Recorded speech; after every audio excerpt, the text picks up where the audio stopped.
But back to the Acolyte, the showrunner, Leslie Headland, has this to say when it comes to how the Jedi will be portrayed. Quote, "The Acolyte won't be kind to the Jedi," says the showrunner. Don't forget to like and subscribe, and hey, this is a clip from our full episode, which you can check out on our channel or in the description. Now, back to the clip.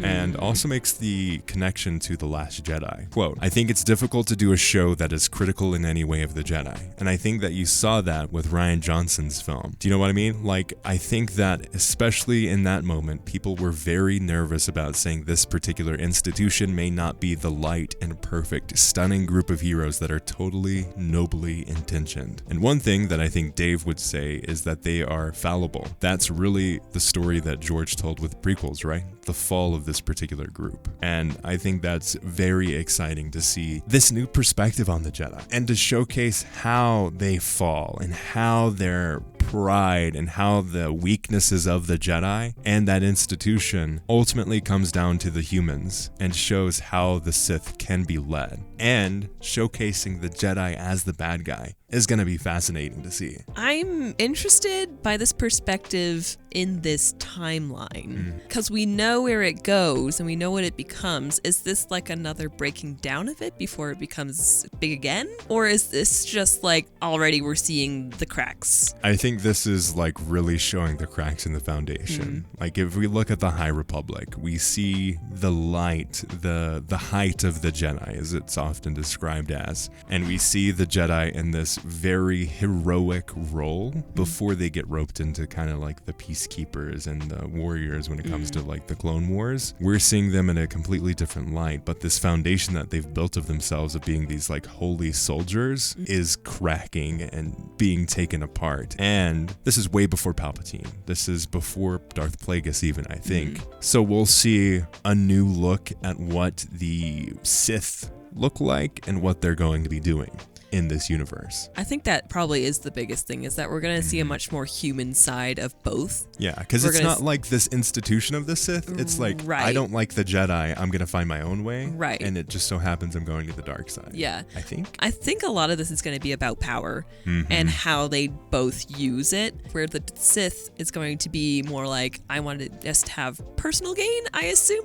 Although I think they both are going to be doing that. Like they're both in it to just be powerful and and the Jedi are going to be holding more power than the Sith are, and it's just going to be a fascinating The Sith journey. will be the underdogs in this story. Yeah, so we're all going to be rooting for them for sure. Which is exciting, especially like we've never seen this in live action before. We saw it in the video games in a way with Battlefront 2's campaign, but we didn't actually see it because Iden Versio goes to the rebellion pretty quickly in that story. Yeah. We do see more of that in like the books of Inferno Squad, which we have behind us on the set here, which we see more of that like dark side perspective, but we haven't seen like the like scrappy dark side. We've always seen like the Empire, right, or the First Order, or the Separatists. Like we always see this organizational perspective on these like big bads. Right. What does it look like for a Sith to be on the run, trying to find out their own path? I have a lot of questions. Yeah. But we don't know all that much about this other than kind of what we're just talking about here. So.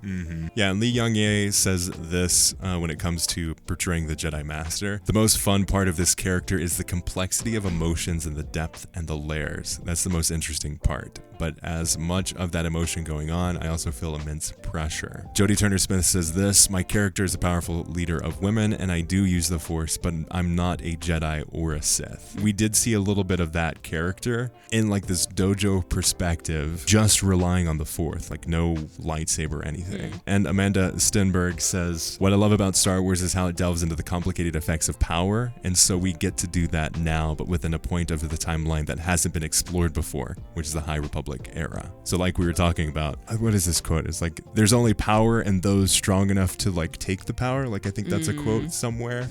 of like a good perspective of this, I feel. I think it's really interesting that that he specifically says as a Jedi that he's portraying that he's got so many emotions. Yes. Like, I feel like that's going to be one of the really big sticking points in this series is that, first of all, we're dealing with a female Sith. Yes. I think we're dealing with more than one. Maybe. I have a feeling. Or like a Grey Jedi experience. I have a feeling that Matrix lady.